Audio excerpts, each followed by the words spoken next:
So Izuku has lost both of his arms and he's seemingly quirkless as well, which means that he is straight up powerless at this point, and it raises the question of like, has Izuku like lost in this final battle? And are the other heroes going to have to pick up the slack for him? Because they're showing up at the end of this chapter, which is pretty exciting, and we'll talk about it. But there's a few other things that we need to talk about too. Like, first of all for One is back, by the way, and he's like back.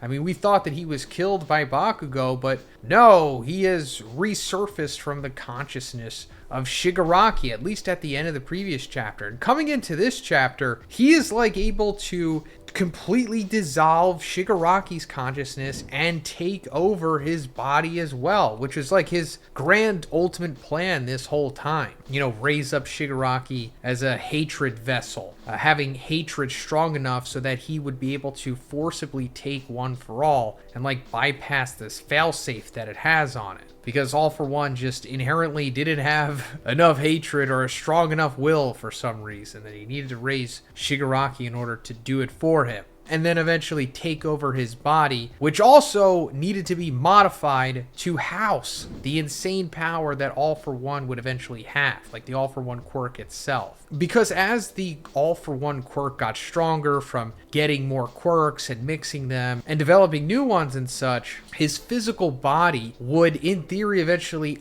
be unable to contain that power. So Dr. Yujiko, like All for One's right-hand man, ran those experiments and augmented Shigaraki's body so that the full power of All for One would eventually be able to be contained within it. So like I said, it's all come to fruition at this point, except with a price. And we'll get into that. But All for One also says that he was even able to come through the consciousness at this point because of what Izuku has been doing in these last couple chapters in his final battle against Shigaraki, trying to break through to him mentally, get through the subconscious, figure out his history, and then bring the original personality that he had as Tenko Shimura, you know, as a child, bring that to the surface. And then, I don't know, he would figure out some way to resolve the issue from there. Not even Izuku really knows how to fully flesh out that plan, but he was at least starting with the breakthrough. So him breaking through Shigaraki's consciousness, along with the other vestiges of One for All, like one by one, they all broke through that mental barrier. In the process, also like giving their lives to do this, or the abstraction of their lives, or whatever their souls are within the quirk factor of One for All, when Izuku forcibly passed them on to Shigaraki in order to get through that barrier. So they're all gone now, at least for now. They might show up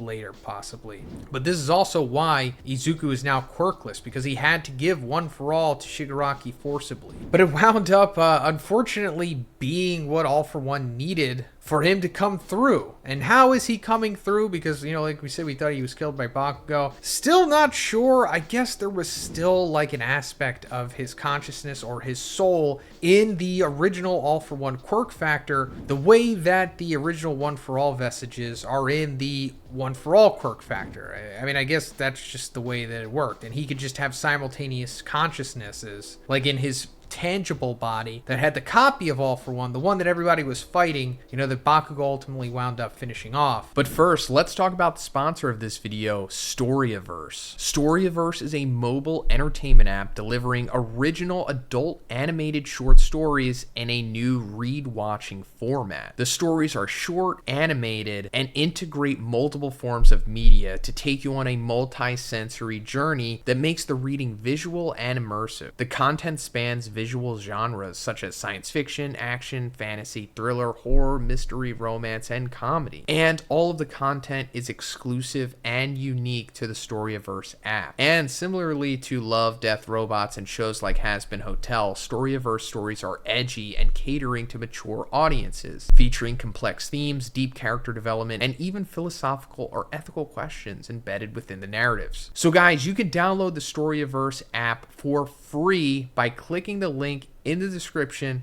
It's available for iPhone and Android devices. Also, make sure to follow Storyverse on Instagram and TikTok for teasers and animation drops. Thanks, guys. And now that he's coming through, it seems like Shigaraki's consciousness might be fully destroyed, but I don't think that's the case. There is still an aspect of him left, and we'll get into that as well. But speaking of Shigaraki and All for One, we're seeing the instance where he received decay. So, first of all for One apparently convinced Shigaraki's father to have Shigaraki in the first place, because we know that Shigaraki had like a sister, or should we say Tenko had a sister, and I guess his parents were content with just having the sister, but then All for One like convinced them to have Tenko because, I don't know, some kind of All for One math here where he said that Tenko's sister was like too old and that she wouldn't be able to be used for his plan for some reason. I mean, he could have just cleared it up by saying that, yeah, I don't want it to be a girl, I want it to be a boy.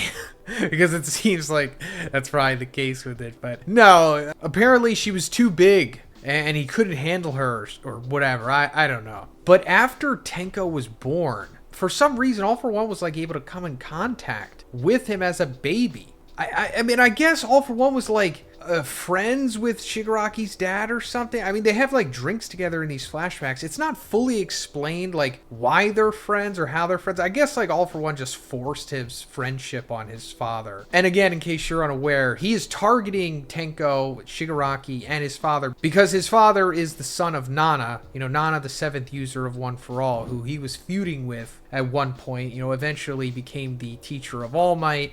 She's the one who actually passed on One for All to All Might. But yeah, he like took Shigaraki's original quirk that he had as a child from him. Now, what is that quirk? We don't know. We probably will never know, but I guess that quells the whole theory about him being born quirkless like Izuku. But it also confirms the theory that we've had for many years now, and it's that he did, a few years later when he was 5, give him the decay quirk, like right before he dropped him off at his house. And then later that day, the big unfortunate sequence where decay manifested, then he accidentally killed his family, and it led to him becoming Shigaraki. Now, here's the even crazier part to all of that. It's where they got the decay quirk from. Because back in the Villain Academia arc, when Shigaraki's backstory is first revealed and how decay came to be, Yujiko tells him that it is a variant quirk and it's never been seen before. And that's because it was made by Yujiko because they got it from Overhaul's quirk. Well, a couple chapters back, when we got the backstory on Dabi about how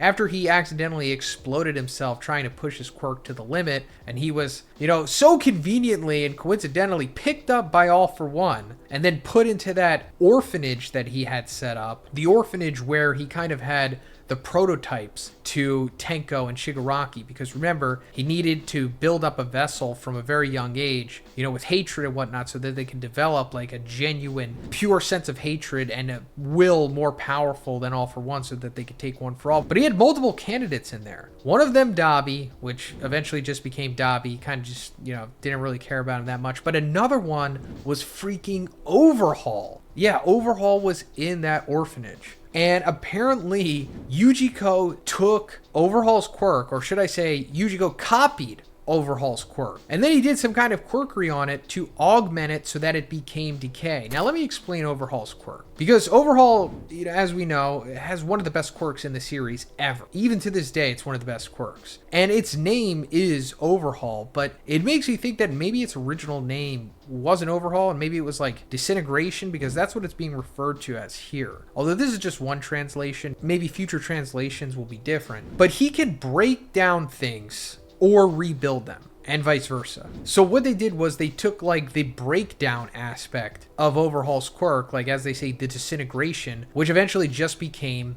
decay, and they removed the reconstruction ability from it. But I guess they did some other stuff too, because obviously Overhaul's quirk doesn't spread the way that Tomura's decay does, and it's not as like volatile as Tomura's quirk. Now also we've seen that Tomura had to go through like many levels to get Decay to the level that it is now, because like at the beginning of the series it was pretty good, but it wasn't as absolutely insane the way that it is now, like spreading and like destroying miles at a time. So there was something more that went into that quirk, and it's possibly even, I don't know, something to do with Tomura inherently maybe, but pretty interesting how this is all coming full circle and how it was kind of laid out, I guess, in the beginning, as soon as we saw Overhaul's quirk, that there was some kind of similarities between them, because they both need to make contact with their hands in order to activate their quirks. Because Shigaraki initially needed 5 fingers to activate his quirk, as to where Overhaul just needed 1 finger. And of course, the interaction between Shigaraki and Overhaul, where Shigaraki eventually winds up taking Overhaul's arms. And this brings me back to my original question with Overhaul and All For One, when we originally found out that Overhaul was in the orphanage. And aside from that, even when All For One was like in Tartarus with Overhaul. And the big question is like, why didn't he just take Overhaul's quirk? You know, like we were talking about, it's one of the best quirks ever, and it really would benefit All For One to have it.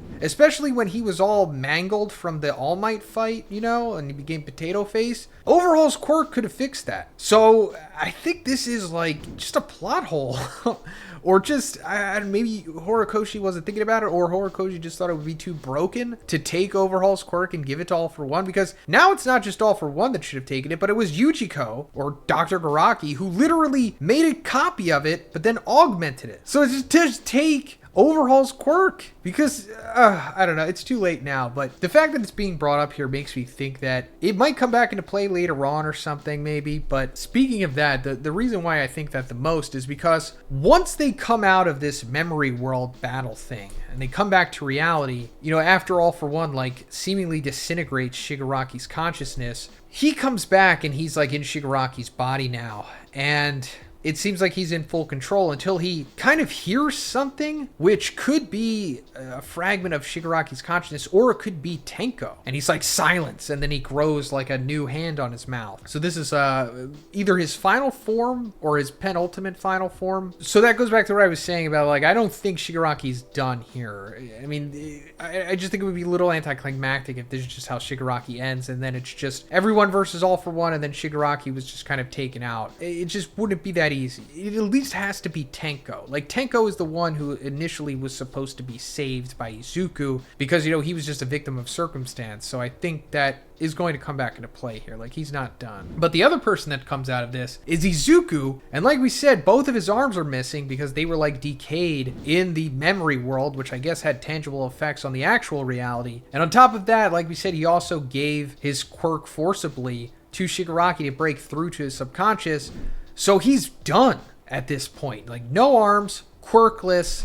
You know, what can he do? Now, All For One, the way that he speaks about the vestiges in this chapter, namely Yoichi, you know, the first user of One For All, his brother, he says that he's no longer here. So I guess they're dead, which means that not even All For One, like in the body of Shigaraki, has One For All in him. Like, the vestiges are done. The quirk of One For All might be gone, like completely. Which makes me think, like, what does Izuku have? Because when All Might gave Izuku One For All, he still had quote-unquote embers of it in him. Like, I don't know, a fragment or a residual residue or something of the quirk factor of One For All. That's how he was able to be powerful still and fight and all that stuff before he eventually used it all up in the United States of Smash to defeat All For One for the second time. So does Izuku have that?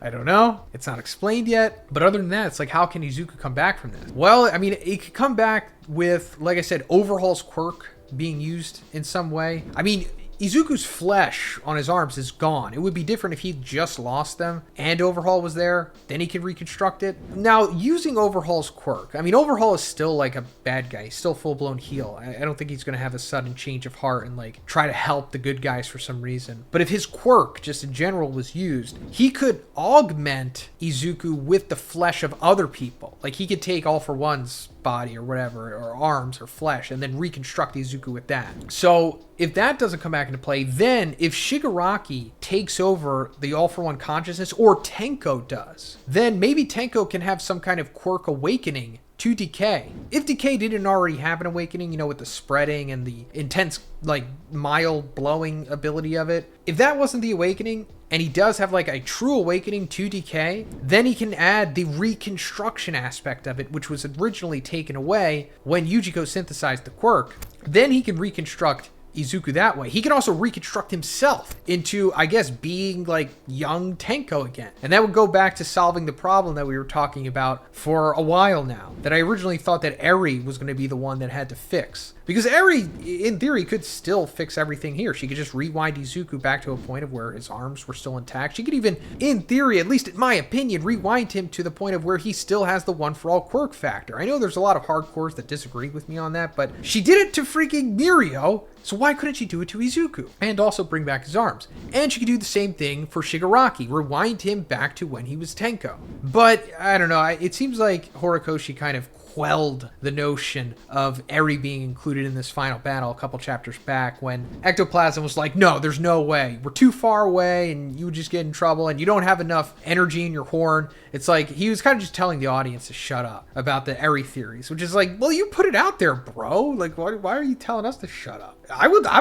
not against it. I would be on board with Eri just randomly showing up and Deus Exing the day. But either way, it could be Eri or it could be Tenko regaining the consciousness, getting the decay quirk if it is not gone, because it's also said by All For One that decay quirk is gone as well. So the only thing that really remains here is the All For One quirk, I guess. I'm not really sure. But aside from that, at the end of the chapter, as All For One is about to just take out Izuku, suddenly Sero shows up and grabs him with his tape, which is amazing. I'm so on board with this. I'm a big fan of Class 1A. It's just a shame that they haven't really had Spotlight in a very long time because it kind of became like the Izuku show. Well, I shouldn't say that so much, but it kind of became like the main overall characters show, I should say. Like the top 5 main characters, more or less. But I like that Class 1A is coming back into the fray here because they are cool in their own ways and they are useful here. As we see here with Sero stopping All For One. And it's not only him, it's also Sato and Ojiro. 2 other characters we haven't seen in a while. Also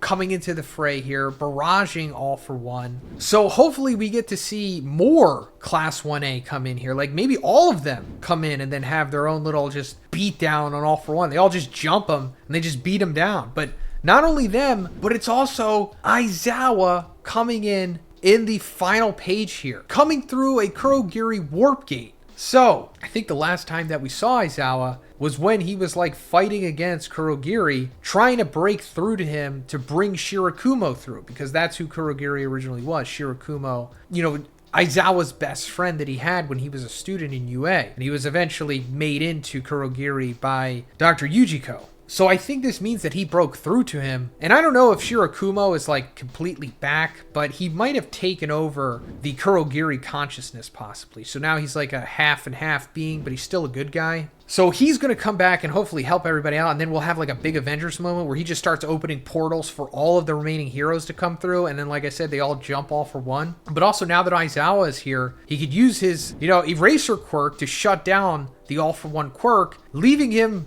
not, you know, fully defenseless. But the fact that he wouldn't be able to use the All For One quirk and would just have to rely on his body would put him at a big disadvantage. I mean, I'm pretty sure he could still do the big, you know, Tetsuo quirk singularity amorphous body thing. Although that remains to be seen. It could have been damaged in the mental battle that he was having with Izuku prior to this. But it's even possible that Aizawa shutting down the All For One quirk factor might shut down like All For One himself, since he's seemingly living in that quirk factor the way that the Vestiges were living in One For All. But we'll have to see what happens, guys. Let me know what you think about all this stuff in the comments. And if you liked the video, please give it a like and please subscribe if you haven't already. Have a great day and I'll see you in the next one.